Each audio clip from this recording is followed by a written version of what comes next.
Hey folks, I'm JD. Welcome to my channel. Please subscribe and please hit like. And I just want to give you an update, and I want to do something today. So the update is I think I found a solution for using this USB based microphone that I have. This is connected directly to the computer, and I have the program Watchoscope on the left hand side, Watchoscope version 1.4. It's actually a Canadian made product, but it does a great setup algorithm when it listens to the actual ticking signal from the microphone. So this microphone was way too strong for pocket watches. Worked well for watches, but what I did when you put the pocket watch here, let me just show you what happens here. And I wound this watch up, and it's gotta get some work done on it. So let's just turn this on and I'll show you what happens. So here it's adjusting the levels, detecting the rate. It's going to give me a daily rate, and it's going to give me a beat error. I think the rate and the beat error are pretty accurate, but the amplitude is way off. It's like so powerful it's overdriving the amplitude. So the rate of minus 15 seconds per day, I think that's okay. I'm not sure, but I think it is. And you can see the beat error is really shitty, and we're going to fix that today. But the amplitude is crazy big, right? So I put this watch on my Timegrapher machine, and I tested it, and I get this kind of rate, around 260, I think is what I'm getting as an amplitude, right? Not the rate, the amplitude. Not 353, which is crazy, right? And I've got other programs that are showing way too high an amplitude. So this microphone works well with watches, and it's really shitty with pocket watches because I guess they're ticking too loud. So to solve this problem, what I did was I took some high density foam. So I've got this very high density foam, and I put a slice on the bottom of it right there, and I can take this foam and slide it on to the back end here, which provides an audio buffer, I guess. So let me just take this off, and I'm trying to remember which way it goes. I wanted to mark this so I know what the front and back might be, but let's say it goes this way to start off with. And I slide it into the groove. So there it is, just slid in there like that. And then I can put the watch in here, and it won't work for a size 18 pocket watch because there's just not enough room to fit an 18 in there. So, but I do have a Timegrapher I can use. So now the amplitude is down to 264. That is way more appropriate for this particular watch. This was the kind of amplitude I was looking at with my Timegrapher. And what I did was I compared my Timegrapher to this, and I adjusted the thickness of the foam so that I would get the same measure that I'm getting on my Timegrapher from this particular device. So this was my solution. It's kind of a acoustic foam solution as opposed to something electronic. I was hoping I could put a dial in there. I tried to, I got some audio software for my computer. I got a program called what's it called? ELGATO, Eglato, Wavelink. So I used that Wavelink, and Wavelink took the output from this microphone. It went to Wavelink, and I was able to tune it down in Wavelink. But for some reason, that affected the signal, the actual nature of the signal, which didn't allow this to actually work properly with Wavelink. So it didn't work. This actually works. So I tried it with a piece of cloth first, just by jamming a piece of cloth like this in between the watch and here, and it did reduce the amplitude, but it just wasn't consistent enough. And so I played with the different pieces of foam to see what I could get, and I found that where I cut the slice in the foam, it provides the exact same value I get off the Timegrapher. So that's solution number one. And now what I'm going to do is fix this beat error, and I'll call this maybe Timegrapher and beat error, but I'll do the beat error after I finish this video. So this will be a quick video to show you what my solution was. So you can buy these specific microphones on AliExpress. I think I provided somebody the link in the last video I had. So you can do that, and there you go, and you can test this to all 5 positions. So, well, while I'm here, let's just do that, okay? All right, so the first position is dial up, go.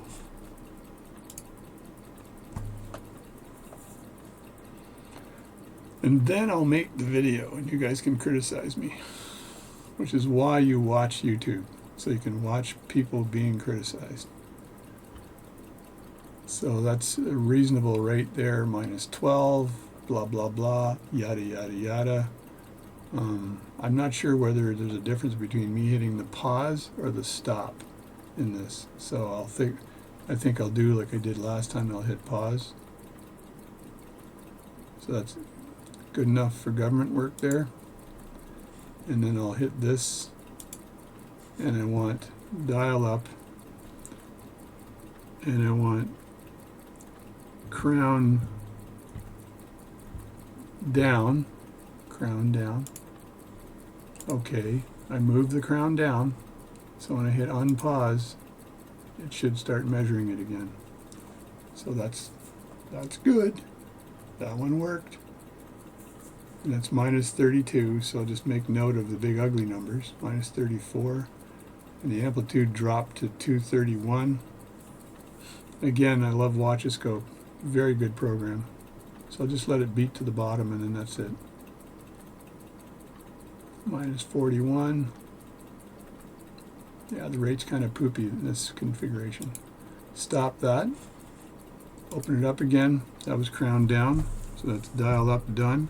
Crown down, done. Crown right. Move that over to the right.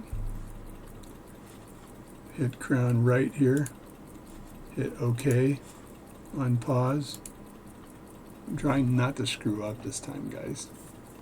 Sorry about that. So if you haven't subscribed to my channel, please subscribe. It helps with the YouTube algorithm for my channel. I love making these videos, and I love watchmaking, and I love the comments. You guys are pretty cool dudes. And shout out to Wayne, who's probably watching this, and he's got a couple more watches coming my way. And a shout out to Sonny, who's in charge of the Facebook amateur watchmaking page. So Sonny Morehouse, so check him out. He's a very good watchmaker. So, and a shout out to everybody else. Alex, who's out there, who's a professional watchmaker, retired, but gives top line videos. Very smart. I watch his videos all the time. Stop. Now I want crown right. That was crown right. Yes, that was crown right. Don't screw it up. Now crown left. No, I'm not sure if this rotates more, so how the heck does this work? Just keep going. Yeah, so that's crown left. I'll just pretend it's done. Open this up here. Put crown left here and hit OK, and then press the go button. So I'm doing crown left right now. So I only have 2 more left to do before I've screwed everything up. So I recommend, if you have high blood sugar, to drink this stuff. It's called Zevia, and they've got different flavors of it. It's 0 sugar in it, and it has, it sounds like I'm doing an ad for them, but I'm not. I'm just doing it for you. It has 0 calories and 0 sugar, 0 fat, 0 everything, and it's got stevia in it. So it's made of stevia. So this is the drink that my wife lets me drink. And the drink my wife doesn't let me drink that I've got here is this. And I have this in case someday I want to actually mix this with rum and have a drink. But not today, and maybe not in the near future. But I'm keeping it here, okay? Just in case. So that's good. Now I've got crown up is what I got to do next. So move the crown up. Go in here. Hit crown up. And hit OK. And then hit go. And that's crown up, and then dial down is the last one. So I've now timed it to 6 positions. Now there is a document out that somebody provided me on how to do, how to actually poise a balance. It's called dynamic poising. I have that document if you're interested in it, but it's called dynamic poising of a balance. So this is how you take all of these numbers and you determine what the biggest, ugliest number is from a negative position, and then you look at your watch where it was and where the balance is, and it points to actually which balance screw you need to lose or gain weight on, right? So that's how this works. It's called dynamic poising. I need to read that document again to understand it, but it's a simple way of poising a balance where you're not taking it off and putting it on your poising tool blowing it with a puff of air, seeing if it's settled down to a lower position, all that stuff. That's probably the purest way of poising. This dynamic poising seems very interesting. So if you're interested in it, drop me a note and I can send you the document. So that should do for that, right? That's dial, that's pennant up or crown up, right? And then the last one I need to do is dial down. So I think I just do that. That's dial down. I got to get in here and not forget this. Set that up, hit OK. And for other, if you're really, really anal retentive, you can take your watch, the microphone, and then tip it at an angle, like 45-degree angle. And you can say, you can basically, if you're doing it for a watch, it might make sense because you're wearing a watch like this and maybe it's at a different angle. I've been wearing this Bulova Marine Star that I actually regulated and made a video on that for quite some time. I also made a video on how I chopped these links, because I had these links that were, my wrists got smaller because I lost a lot of weight. And I chopped the row of links off so it fits better. And now it's running, it's bang on the money, really nice. So, but I should flip watches soon, right? Put on another watch. So I think that's good. So I'm going to hit stop. So that, my friends, can I roll that back up? I think I got to do this and then this. There we go. So you saw the amplitudes. There was nothing in the 300 range, right? And if I look at the data, and I see the data here, it's telling me the average amplitude is 243 on the bottom there, and the average daily rate is minus 26 seconds a day, and the beat error average is 3.3. Now there's a weighted average here, so I think if I change the weights on these, some of them become more important than others. And if you look at the list here, crown down, crown right, left, up, dial up, all of these are in order except one of them doesn't have a weight on it. 1, 2, 3, 4, 5, 6. No, that's all of them. Yeah, it starts off with dial up and the rest of them. So now if I print this, if I just remember minus 26 and 243 as the average. All right, there's my data. So I got a really clean data file. I save that as a PDF file. So what I did before is I opened the text file. So maybe there's a text file there as well, but I saved that as a PDF. I probably could have picked text file too. But anyway, I got dial up. So I got minus 15 as I go down the list, minus 15, minus 39, minus 79. So the minus 79 would have been the biggest number. So that's crown left. So I'd look at where the balance is sitting with crown left. So I had crown left and crown right. So crown left was, this was crown right. So crown left was like this. So if I look at this with dynamic poising, and I say the crown is on this side, and I have a look at the balance like this, and I were to stop the watch, then this would be the lowest, the heaviest, or sorry, this would be the screw where I need to add weight. I think that's how it works. But anyway, we're not going to use that kind of poising today. So that's how the dynamic poising works in general, right? So you put the watch back, and I'll just turn it around and see if that'll hold in position this way. I'm not sure if that'll work. Yeah, it holds in there. I'll leave it like that. So if I look at the data again, so crown down, crown right. So crown left is the worst position for this watch. I get a shittier amplitude, 233 amplitude. The beat error goes way up to 3.5. So in that position, there's stress in this watch. So the balance probably needs poising, right? Because that's a pretty big delta. And then crown up swings way over to plus 16. So if you're hanging this in your drawer and you don't actually fix this, it's going to run fast. And when you put the dial up, it's going to run slow, and there's going to be a 30-second difference between the two. So it's averaging out at 26, at minus 26, and it's pulling out the minimum, minus 79, which I showed you.